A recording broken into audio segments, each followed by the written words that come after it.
پیسے سرکولیٹ کرتے رہیں, بڑھتے رہیں. اچھا قرآن کیا کہتا ہے معلوم ہے؟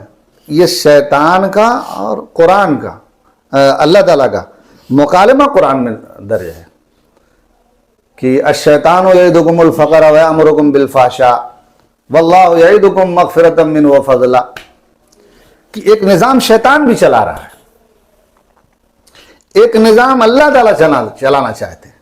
شیطان کے نظام میں ایک شیطان یہ انسانی ذہنوں میں تصرف کر کے یہ بات ڈالتا ہے کہ اگر تم نے مال خرچ کیا, اگر تم نے مال خرچ کیا تو تم مفلس ہو جاؤ گے, تنگ دستی میں پڑ جاؤ گے, اور تمہارا کوئی پرسان حال نہ ہوگا, رسوا ہو جائے گے. اللہ کیا کہتے ہیں؟ واللہ یعدکم مغفرۃ منہ وفضلا. اللہ تعالیٰ کہتے ہیں کہ تمہاری بخشش کر دیں گے اگر تم مال خرچ کرو گے, اور تم کو شریشٹھ بنا دیں گے. مال خرچ کرنے سے لوگ شریشٹھ ہوتے ہیں. اس کی وجہ کیا ہے کہ دیکھو دنیاوی تجارت میں, دنیاوی منصب میں ترقی کون کرتا ہے یہ جان لو. جس کے اعوان انصار زیادہ ہوتے ہیں, جس کے مددگار زیادہ ہوتے ہیں, جس سے لوگ جڑے ہوئے زیادہ ہوتے ہیں, وہ زیادہ وسائل اس کے سامنے آتے چلے جاتے ہیں. وہ لوگ اس کے لیے بمنزلے ہاتھ پیر کے ہو جاتے ہیں. جس کے پاس زیادہ لوگ ہیں وہ لوگ وسائل کے طور پہ کام کرتے ہیں, وہ اس کے لیے وہ ہاتھ پیر کے ہو جاتے ہیں. ایک آدمی کو ایک ہاتھ نہیں ہے, ایک آدمی کو سینکڑوں ہاتھ ہے کہ نہیں؟ تو جب تم مددگار بنو گے, صدقات, زکوٰۃ اور خیرات کے عادی بنو گے, تو تمہارے اعوان انصار زیادہ ہو جائیں گے. علاؤالدین خلجی کے بارے میں لکھا ہے کہ علاؤالدین خلجی, میں نے ہسٹری پڑھی ہے, میں ہسٹری سے BA بھی ہوں, تو اس کے بارے میں لکھا ہے کہ وہ اس کی حکومت سکندر ثانی بننے کا خواب دیکھ رہا تھا. تو وہ کیوں ایسا سکندر ثانی بننے کا خواب دیکھ رہا تھا؟ کہ اس کے اعوان انصار, یعنی اس کے مددگار بہت جمع ہو گئے تھے, اور اس کے مددگار اس پر جان نثار کرتے تھے. اور وہ جان نثاری کی سبب سے تھی, اتنا سخی تھا وہ کہ اس کے ارد گرد لوگوں کی, جنرل کرنل لڑنے والوں, جان دینے والوں, جانبازوں کا ایک جتھا جمع تھا. سخی تھا, مال خوب بانٹتا تھا اپنے لوگوں میں, ہے لوگ اس کی سخاوت پر فدا تھے.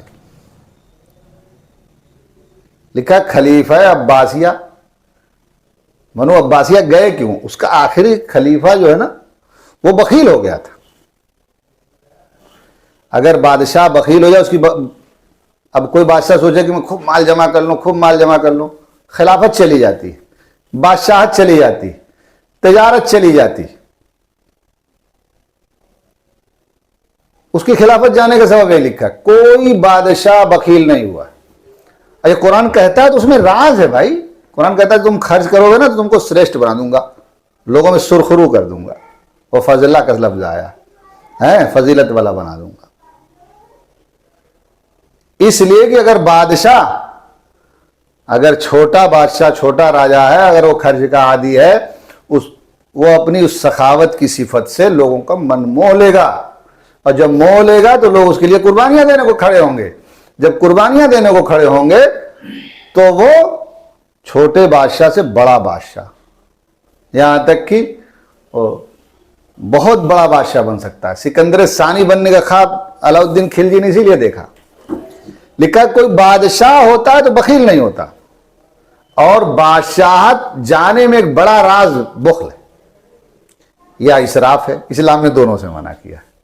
اسراف کہتے ہیں ایسی جگہ خرچ کرو جو منشأ الہی, منشأ نبوت کے خلاف, تو اسراف سے بھی روکا ہے.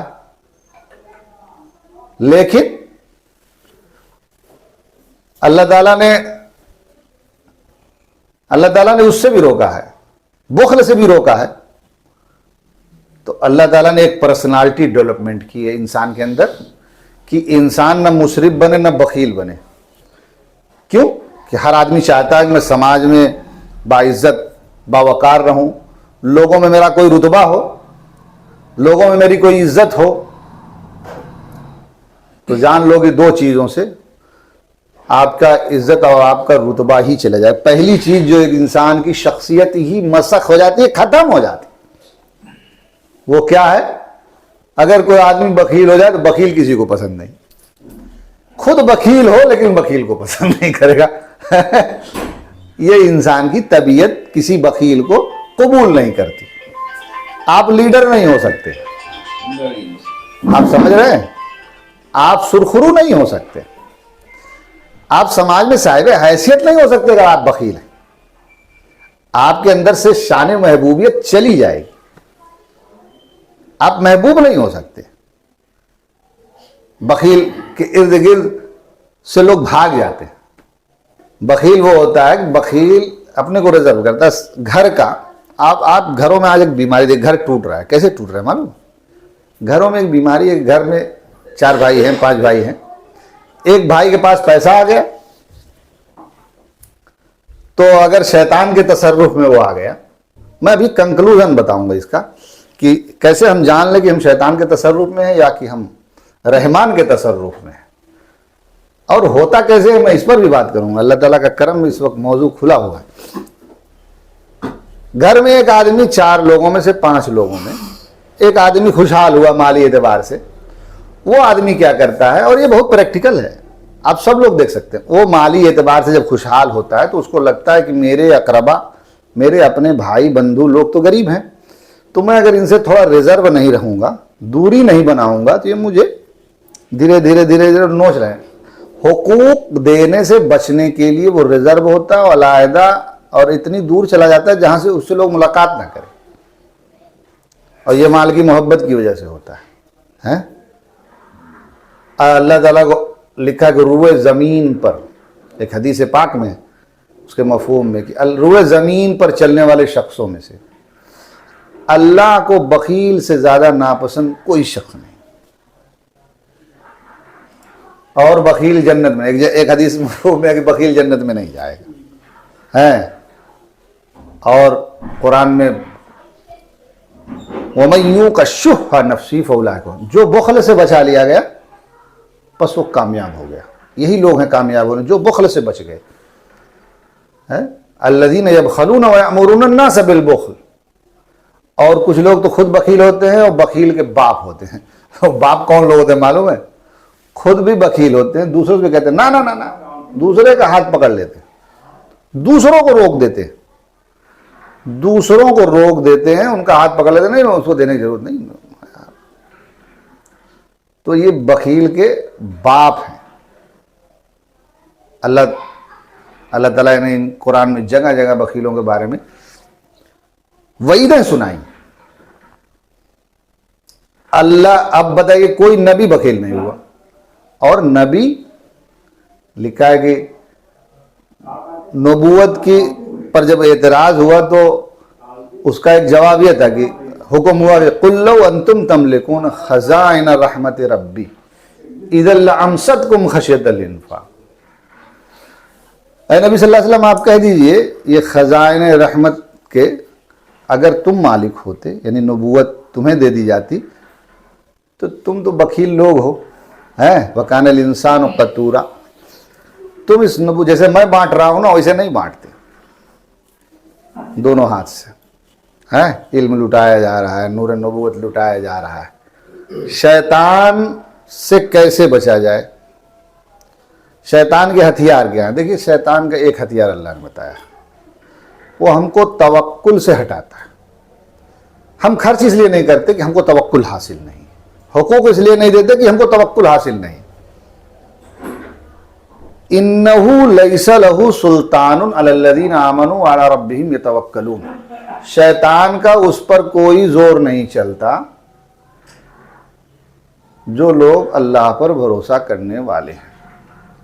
یہی شیطان کا تھا. شیطان اگر تم چاہتے ہو, ہم چاہتے ہیں کہ ہم پر شیطان کا کوئی زور نہ چلے, تو بس اپنا کل اللہ کے حوالے کیے رہو. اپنی اختیاری طاقت, قوت اور وسعت کے اعتبار سے جائز ناجائز, حق اور ناحق کا لحاظ رکھو. حق ناحق کو اس لیے مت اپنے ہاتھ میں لے لو کہ کل ہم رسوا ہو جائیں گے, نہیں. حق ناحق کا صرف خیال رکھو، اور یہی تقویٰ ہے۔ تقویٰ کیا ہے کہ اپنے ہر عمل میں درستگی، کہ اس میں اللہ راضی ہے، کہ اس میں اللہ خوش ہے، اس وجہ سے کہ کل ہم تنگی میں پڑ جائیں گے، ناحق کو اپنا لو، ہے نا، تو یہ تقویٰ کے خلاف ہے۔ اور جو متقی ہوتا ہے نا تو ہر دم ہر عمل میں یہ ٹٹولتا رہتا ہے، اور کوئی جاننا چاہے میں متقی ہوں کہ نہیں تو سوچے میری گفتگو میں، میری بول چال میں، میرے ہر عمل میں ہم نے اللہ کی خوشی ناخوشی کا خیال کیا کہ نہیں کیا، یہ چیز ہر دم مستحضر اور چھائی رہے۔ تو اب انسان اگر بچنا چاہتا تو توکل اختیار کرے، یعنی اللہ پر بھروسہ کر کے کبھی اللہ کے حکم کو نہ توڑے، یعنی جہاں زکوٰۃ کا حکم ہے، جہاں صدقات و خیرات کا حکم ہے، جہاں پڑوسیوں کے حقوق کا حکم ہے، جہاں معاشرے کے حقوق کا حکم ہے، تب سمجھ جاؤ کہ آپ نے اللہ کی ستا کو سویکار کر لیا ہے، اور جو اسلام کے معنی ہیں کہ آپ نے گردن اللہ کی اطاعت کے آگے جھکا دی ہے، تو سمجھ جاؤ کہ واقعی آپ کو اسلام سمجھ میں آ گیا، اور اسلام کی سلامتی سے آپ کو حصہ مل گیا۔ اور قرآن کہتا ہے انما سلطانہ علی الذین یتولونہ، بے شک وہ لوگ جو جن پر شیطان کا زور چلتا ہے، وہ جو تولو اختیار کرتے ہیں۔ تولو کہتے ہیں یا توکل کا مخالف ہے، اینٹونیمس اسے کہتے ہیں، کہ توکل کا مخالف ہے، ولوم شبد ہے، کہ ہم اللہ پر بھروسہ کرتے ہیں، اللہ کے علاوہ پر بھروسہ کرنے کا نام یہاں تولو ہے، سمجھ رہے ہیں؟ اب اللہ کے علاوہ پر جب ہم گئے، اب شیطان نے، جسے بچپن میں ہم لوگ گاڑیاں سکنجوں میں نہیں بجھا لیتے تھے، وہ سمجھ لیجئے کہ شیطان کے سکنجے میں ہم آ گیا، وہ اسی گڑاڑی کی طرح نچائے گا ہم کو، جدھر چاہے گا لے جائے گا۔ اگر ہم نے اللہ کے غیر پہ بھروسہ کیا تو سمجھ جاؤ کہ اب ہم تولو کا شکار ہو گئے۔ اور یہ جب ہمیں بصیرت کی نظر ملے گی، جو بات شروع ہوئی تھی کہ کچھ لوگ سمجھتے ہیں، جب بصیرت کی نظر ملے گی، جس دن کوئی یہ جان لے گا کہ یار اصل میں دنیا کی ترقی بھی اسی میں ہے، جیسے میں نے بتایا نا کہ کوئی بادشاہ بخیل نہیں ہوا، اور وہ بادشاہ جو بخیل ہوا اس کی بادشاہت چلی گئی۔ علاؤالدین خلجی اگر سکندر ثانی بننے کا خواب دیکھتا تھا، اس کی وجہ تھی بنو عباسیہ کا آخری بادشاہ، جس کی وجہ سے بنو عباسیہ ختم ہو گئی، اس کی وجہ یہ تھی کہ اس کا آخری بادشاہ جس کے اوپر بنو عباسیہ ختم ہو گئی وہ بخیل تھا۔ اس لیے کہ بخیل کے اعوان انصار کم ہو جاتے ہیں، اس کے مددگار کم ہو جاتے ہیں، اس کے وسائل سمٹ جاتے ہیں، تو بخیل غریب ہو ہی جاتا ہے، انتہا میں جا کے وہ برباد ہو ہی جاتا ہے، اور سخی انتہا میں جا کے بڑی بڑی فتوحات اس کا مقدر بنتی ہیں، بڑی بڑی فتوحات، بڑی بڑی سلطنتوں کے بانی و مبانی کو دیکھو، تیمور لنگ کو دیکھو، اس کے پاس چند آدمی، اس کی بیوی کو لے کے بھاگ گئے سب جنگل میں، اسی کو ڈھونڈنے گیا تو ایک گاؤں میں چلا گیا، اس کی گفتگو اور اس کے پاس کچھ ایسے ہنر تھے جس کی وجہ سے نوجوان اس کے گرویدہ ہو گئے، اور اس کو لے کر چڑھائی کر دیا اور کابل کی حکومت پلٹ دیا۔ وہ خوبیوں کے مالک تھے۔ آپ کا اپنا بیٹا آپ سے بھاگ جائے گا بھائی، آپ کا بھائی آپ سے بھاگ چکا ہوگا، آپ کے دوست نہیں رہ جائیں گے، آپ پر کوئی جان تو چھوڑو ایک منٹ دینے کے لیے کھڑا نہیں ہوگا، اب ایک بال نہیں کٹوائے گا آپ کے لیے، گردنیں کٹوانا تو بڑی دور کی بات ہے۔ اور اللہ کو سب سے زیادہ ناپسند چیز اگر ہے بخل، تو اس کی وجہ یہی ہے، اس لیے کہ بخل کفر سے آتا ہے۔ اب یہ بھی سمجھ لیجیے، یعنی وہ جو اللہ کو نہ ماننے والے لوگ ہیں، وہ اللہ کی ہستی کا انکار کرتے ہیں، وہی بخیل ہوتے ہیں۔ ایمان کے نہ ہونے کی وجہ سے بخل آتا ہے۔ اگر ایک آدمی کو پتا ہے کہ اللہ کے دینے سے مال ہوا ہے، تو پھر تو خوب دل کھول کر گا اور خرچ کرے گا، اور تو پیسہ، ہمارے حضرت کہتے تھے کہ تو بزنس ہے، کچھ نہیں جانتے ہو تو کچھ پیسے رکھ کے اللہ کے نام خرچ کرو، آئے گا انشاءاللہ۔ کہہ لیکن اتنا یقین ہوتا بنا، اتنا یقین چاہیے مالک کی۔ دیکھیے جب اس دنیا کو ہم بصیرت کی نگاہ سے، جو سوال تھا اس کا کنکلوژن سن لو۔ اس کا کنکلوژن یہ ہے کہ دنیا کو لوگ اکثر